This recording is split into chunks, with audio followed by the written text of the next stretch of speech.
Welcome to Middlesex Moments, the radio show of Middlesex Community College. I'm Dr. Steve Minkler, the academic dean at the college, and your host for these programs. And we come to you every week from the radio studios in the college's Center for New Media, located on our main campus here in Middletown, Connecticut. And it's an exciting time of the year for me, being a lifelong baseball fan. It is playoff time in Major League Baseball. And joining me is Professor Steve Krevisky from the Mathematics Department. Hi, Steve. How are you today?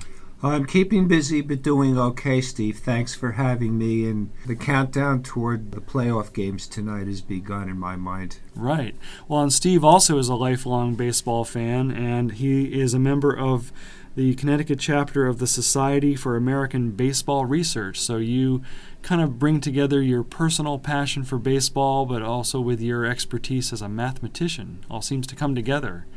Yeah, it works out well, thank you, and I appreciate being on the show with you. And I try to teach my students about Yankee uniform numbers and stuff like Ruth plus Gehrig equals Mantle, and I'm hope to be working with you on creating that math and sports course that we've talked about. There's a lot of things we can do with that. Definitely. Well, I think one thing we can learn about as baseball fans is we've had a pretty exciting season. The 2017 season had lots of interesting things happen this year. Lots of home runs, lots of strikeouts, some pennant races that have gone down to the wire. What are some of the things you've seen in the 2017 season that speak to you as a big baseball fan? Well, as a Yankee fan, being as I'm from New York, I was pleased to see the young players on the Yankees develop. Aaron Judge got a lot of the PR, and Sanchez, and I was pleased about Didi Gregorius' development at shortstop, because the Yankees have young players, and of course, so do the Red Sox.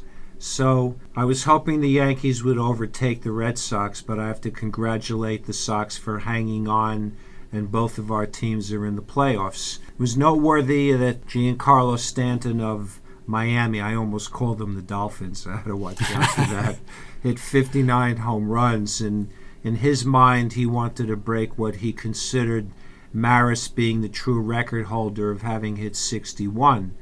And 3 teams won over 100 games, Houston, Cleveland, and the Dodgers.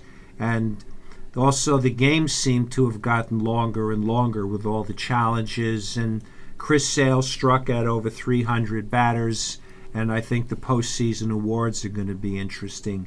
I also would like to mention Charlie Blackmon of the Rockies, the leadoff batter, who had over 100 RBIs, led the league in batting average, runs, hits, and triples.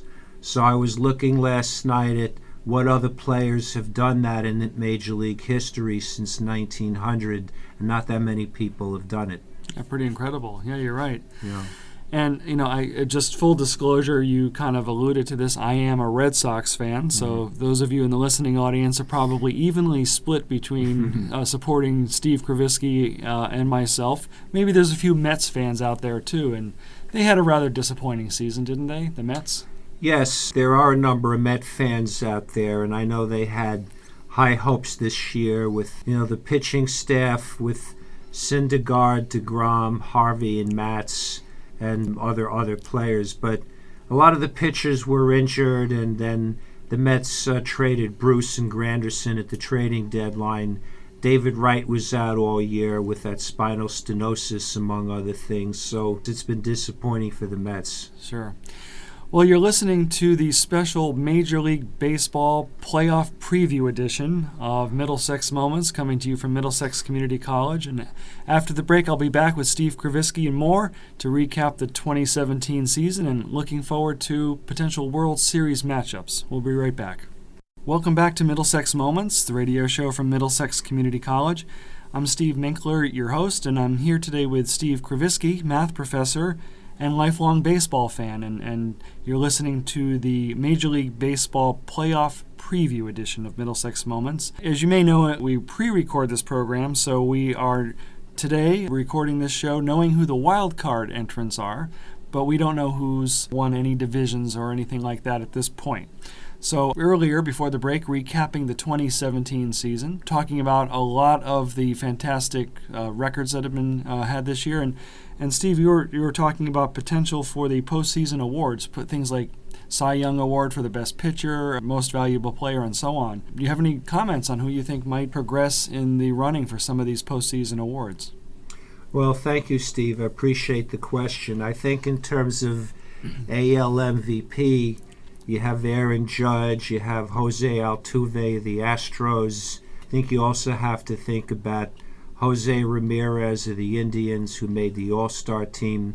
The Indians won 22 in a row, which set the American League record. And so I think that those people will get consideration. I think Andrew Benintendi, the Red Sox, should also get some votes. He got a lot of big hits for the Red Sox and picked up the slack for other Red Sox players who didn't have quite the year that was expected. In the National League, you've got people like Paul Goldschmidt of the D-backs. You know, I did stay up for that long game last night. The D-backs won 11-8, and the game went almost 4 hours. I wonder if any of our listeners stayed up for that. You know, on the Rockies, I mentioned Charlie Blackmon before, Nolan Arenado. I think you have to consider that, like in the case of Giancarlo Stanton, who had 59 home runs with a team that didn't make the playoffs, there is some precedent for giving the MVP to somebody on a lower-ranked team. Listeners might recall Andre Dawson in 1987 won the MVP with a Cubs team that didn't go very far. In terms of Cy Young, I think in the American League, people are going to be talking about Corey Kluber of the Indians, who really surged down the stretch, and Chris Sale, who's got the 300 strikeouts, although he faltered somewhat down the stretch. There are occasions where you could give it to a relief pitcher. I don't know if this is one of those years. Kimbrel is usually lights out when the Red Sox can get to him. In the National League, you have Kershaw, who was very good, although he was injured for a while. He's got this kind of herky-jerky delivery that could lead to future back problems. You also have Scherzer on the Nationals, and maybe there's a couple of other people. So I guess it'd be interesting to think about, will the voters go with someone on a playoff team as opposed to someone who carried things on one of the weaker teams? Sure. And it's funny you mentioned with the Cy Young Award in pitching, and I think you and I have both been baseball fans for a long time, and the game has changed over the years. And I think one of the key changes has been how pitchers are used. Wouldn't you agree with that?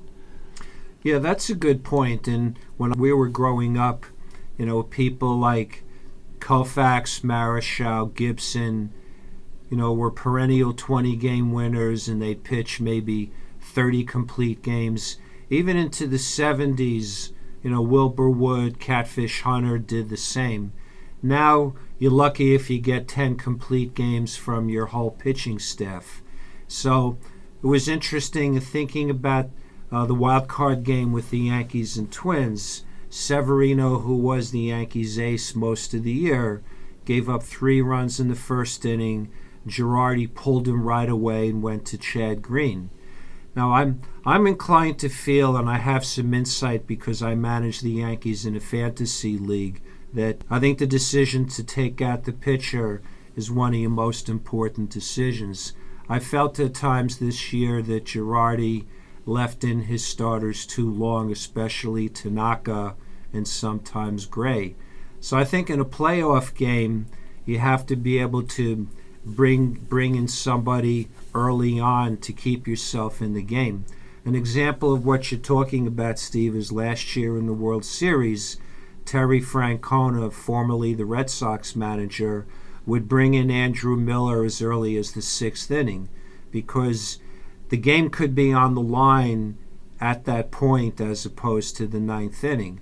So I think it makes sense to have a bullpen that you can use with some flexibility, because if the 6th inning is the crucial spot in the game, you have to bring the right pitcher in. And I'm reminded of Buck Showalter, the Oriole manager, being criticized the last time they were in the playoffs for not bringing in Zach Britton, his closer, in a tie game situation.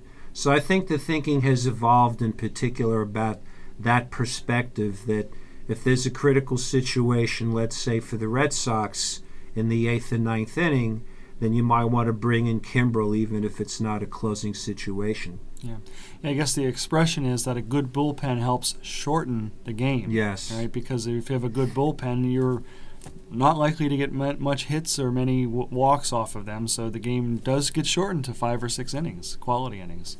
Yeah, that's a good point, because if you get 5 innings out of your starter and you have the lead, then yes, the way the game is now, that you do want to turn the game over to the bullpen. And thankfully, from my perspective, the Yankee bullpen came in and really limited the damage, and then the Yankee bats woke up. Yeah. So, of course, on the other hand, if the bullpen comes in and lets the game get out of hand, that's a different story. But you're right, Steve, it's definitely a big change from the old days when a team might have 1 or 2 ace relievers, like thinking about Lyle and Gossage on the Yankees back in the 70s, Paranowski of the Dodgers, if we have any Dodger fans, or Hiller of the Tigers. And in those days, relievers would come in and pitch 2 and 3 innings at a clip. So you're right, the usage is very different. Listeners might know that, you bring in the lefty to face the lefty, then you bring in the righty to face the righty. And then, of course, with all the challenges and stuff, that's why these games are taking so long. Right. You mentioned the challenges, and for those of you listening who may be just vaguely familiar with that, that's now the ability to look at video replay of certain plays that are close on the field. And to me, it kind of takes the human element out of a game that is really just people playing a game here. And do you think that the video challenges have been a help or a hindrance to baseball? That's a very good question. It's definitely slowed the game down, because if a manager issues a challenge, then you see the umpires gather off to the side and they consult with somebody in New York, maybe where the head umpire crew is.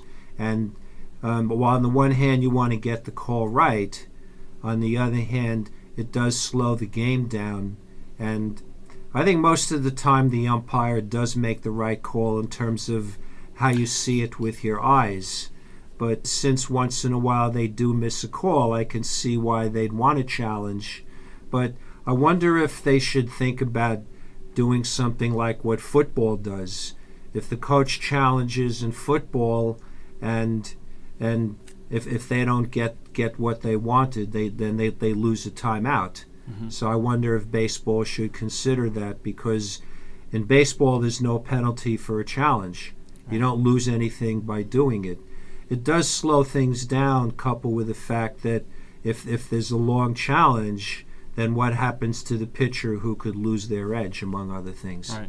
Well, what would a good penalty be in baseball? Well, I wonder if you could come up with something like, if there are already runners on base, then maybe you could have all the runners advance 1 base, okay, among other right. things. Almost like a balk. Maybe. That's right. Yeah, okay. Yeah. Or if you were the defending team, maybe you lose an out or something yes. like that. Yeah. Yeah, okay. You could do things like that. Right.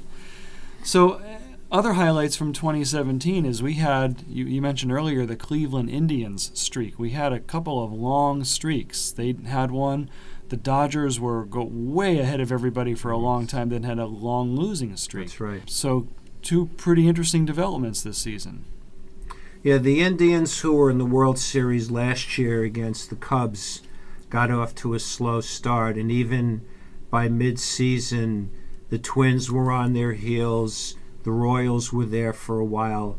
And then, of course, the Indians picked up Encarnacion from Toronto in the off-season, and he got off to a slow start also. And he started to hit. Lindor got going, the all-star shortstop, and they somehow got on this roll, and they broke the A's record from the early 2000s of 20 in a row, and they basically raced away with the division. One of the developments that potentially had an impact on the playoff seeding was Houston, who was very strong all year, with Altuve, Springer, and Correa. Springer, I believe, is from UConn.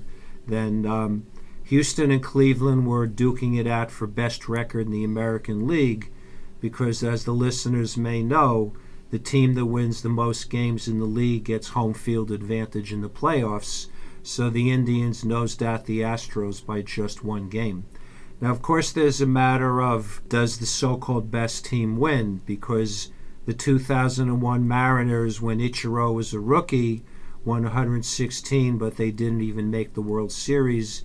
And there's other examples of stuff like that which could impact this year's playoffs. And you're right, the Dodgers were extremely hot, and I wondered about, did they peak too soon?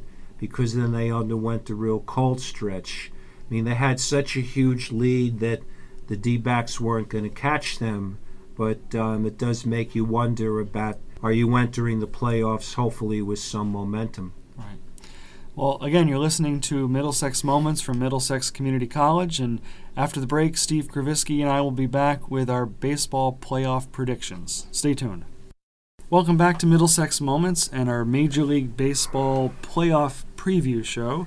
Steve Minkler here, along with Steve Krevisky, and we've been talking about recapping the 2017 season, and let's look forward to the playoffs. So we are recording this show before the 4 division series, so we know the Red Sox are playing Houston, and the New York Yankees are playing the Cleveland Indians in the American League. The National League gets the Washington Nationals against the Chicago Cubs, and the LA Dodgers versus the Arizona D-backs. And Steve, in the National League, these are some interesting pairings. Washington and Los Angeles kind of ran away with their divisions. But as you were saying before the break, the Dodgers went kind of on a cold streak. So what are you seeing in the National League matchups? I think Washington will beat the Cubs, with the caveat that the Nationals have not been a good playoff team. Bryce Harper, who was the 2015 NL MVP, was injured a lot down the stretch, and I think the Nationals will need him to revert back to form. I think with Scherzer and Strasburg, I think that's a strong top of the rotation, but there will be pressure on them to finally win a playoff series.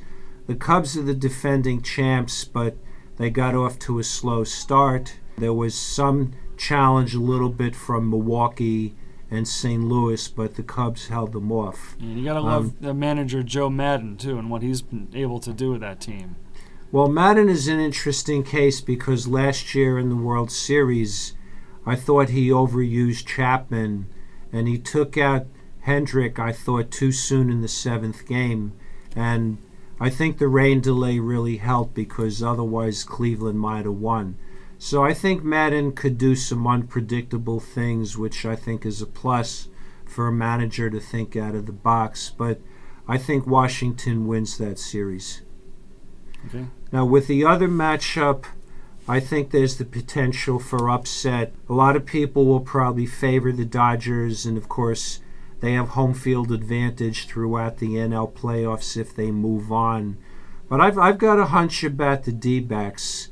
And of course, the D-backs and Dodgers being in the same division, the NL West, see each other a lot. The D-backs did win the season series against the Dodgers, so I'm going to pick the D-backs in this case. Okay. So, and then in the championship series, if it is the D-backs versus the Nationals, who do you like in that matchup? Well, my National League preseason pick back in April was the Nationals, so I'm going to stick with that. Okay. I mean, wild card teams, as the listeners may know, have won the World Series. The Red Sox have done it. The Marlins have done it. There's a couple of other examples, but I'm going to stick with my preseason pick. Okay. The Nationals, I think, were kind of under the radar this year in the National League. They won 97 games, and as you mentioned before, a lot of people thought the Mets might make a run at things, but the Cubs were in the news as the defending champs, and as you mentioned, the Dodgers were hot. But I think this is a pretty decent chance for the Nationals to finally make some noise. Sounds good. So in the American League, we have the Red Sox versus the Astros and the Yankees versus the Cleveland Indians. So maybe pull those apart for us. Who do you like in those series? Well, The Astros can score a lot of runs. Even when Correa and Springer were both out at the same time, with Altuve and some other people, they had multiple games where they'd score 10, 11 runs at a clip. And also at the trading deadline, the Astros got Verlander from the Tigers, who is a former ace, and he's done very well since then, being as he was in a pennant race. I think for the Red Sox to win, Sale's going to have to win both his starts. It's, as the listeners might know, it's the best out of 5. It's a short series. And I think also the Red Sox have to be able to get a lead late so they can turn the game over to Kimbrel in the 8th or 9th. I think some of the Red Sox hitters underperformed this year, especially like we were talking about, like the Killer Bees, Betts, Bogarts, and Bradley didn't hit as well as they had before. So I think I'd have to favor the Astros. I think an upset is possible, but I think the Red Sox would have to really bring their A game. I think if it goes 5 and Sale is pitching, I'd give the Red Sox a chance, but I'd have to favor Houston. Okay. And how about with the Yankees and the Indians? Well, similar concerns. The Yankees had to use Severino, their ace, in the wild card game, and he got knocked out early. I didn't get to see it. I was on the way home. But I think similarly, the Yankees, a lot of the younger Yankees don't have the playoff experience that the Indians have. I think the Yankees have a chance, but I'd have to favor Cleveland because of their playoff experience. And Kluber has that nasty curveball, which stymied the Cubs for his first 2 starts in the World Series last year. I think tonight, with Bauer pitching for the Indians, which surprised me a little, I think if the Yankees can grab one against Bauer, that would give them a chance. But they're going to have to beat Kluber at least once. So I think the Yankees will make a fight out of it, but I think I'd have to go with Cleveland. Okay. So if the AL Championship were to pit the Houston Astros versus the Cleveland Indians, what do you see happening in that series? Best of 7 series? Yes, and they're evenly matched. I mean, they both won over 100 games. Again, I think I'd have to favor Cleveland because of the playoff experience. I wouldn't be surprised if Houston won. I don't think any of the, if there were upsets, I wouldn't be shocked by any of it. I'd have to favor Cleveland. I think they're battle-tested from last year.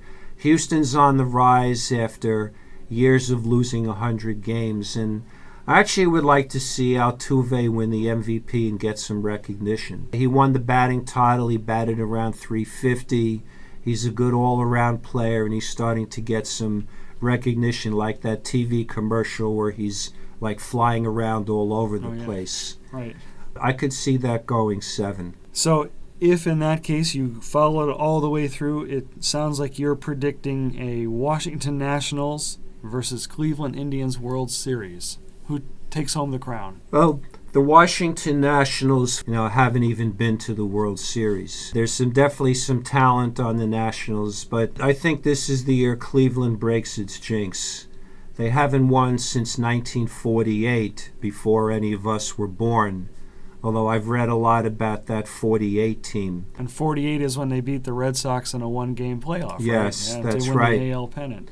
Yeah, I know that's a bad memory for Sox fans out there. In fact, people I know in Sabre who are Sox fans still bemoan to this day that back in 48, why did the Red Sox pitch Denny Galehouse instead of Mel Parnell, Ellis Kinder, or one of their other pitchers? So that's something to pick apart. I think this is Cleveland's year.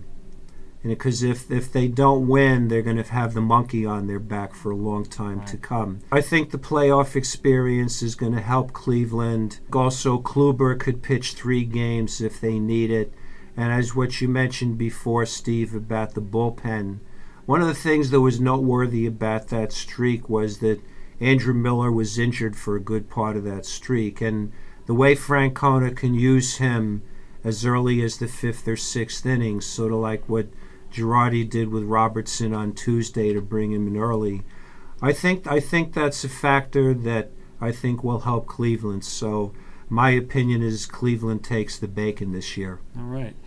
Well, and I don't mean to take the easy way out, but I do like your predictions. I agree with pretty much everything you've said, and it's interesting because if Cleveland does end their dry spell, they're the latest team to do so. The Red Sox breaking an 80-something years streak, the White Sox after them, then the Cubs, and now the Indians. So your interest in baseball is lifelong, and you're a member of the Society for American Baseball Research. Can you now tell the listeners a little bit about SABR? What do you do? What happens at a SABR meeting, and how do you get your interests together for the love of baseball? Well, I'm the chapter president of the Smoky Joe Wood, Connecticut chapter, and we have meetings a couple of times a year with speakers who give research presentations. We have chapter breakfasts.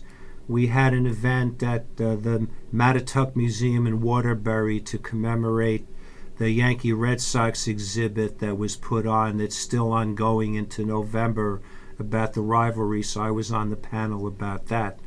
We have our national conventions every year in different parts of the country. It was in New York in late June. Next year it's in Pittsburgh, and I'm a frequent presenter at those meetings. And, we have trivia contests, so I've been on trivia teams that have won, and there are some sharp people in that group. And it's really an international organization of baseball enthusiasts of all types. A lot of people like the stats, but there's also the history. There's like all sorts of committees. I'm involved in baseball simulation, and I would invite listeners to be in touch with me if they'd like to find out more about what we do and get involved in our work. Okay, yeah, and I've been very pleased to have come to a couple of the meetings that you've had here at Middlesex Community College, and it's a great group of people. Love the game of baseball. I think I came one time, you had a guest speaker, and there was a book sale. People who were trading and selling books about the history of the game, some statistic books and whatnot. So, good group, and it's all in support of a great game that we love, baseball. Well, Steve, I want to thank you so much for being my guest today on Middlesex Moments. Steve Krevisky, professor of mathematics and lifelong baseball fan. Thank you for being with me today, Steve. Well, thank you for having me, Steve, and it will be interesting for the listeners to see how our predictions come out and what would your predictions be, and if there's an upset, then we'll maybe come back on and talk about that again. Sounds great. So I want to remind our listeners to visit us anytime at Middlesex Community College here at our main campus in 100 Training Hill Road in Middletown, our new location in the city of Maddon at Platt High School, where we offer late afternoon and early evening classes, and our online campus, which is open 24/7 year-round, which you can find at mxcc.edu. Please visit us anytime. Speaking to you from Middlesex Community College, I'm Steve Minkler, the Academic Dean, and thank you for listening to Middlesex Moments.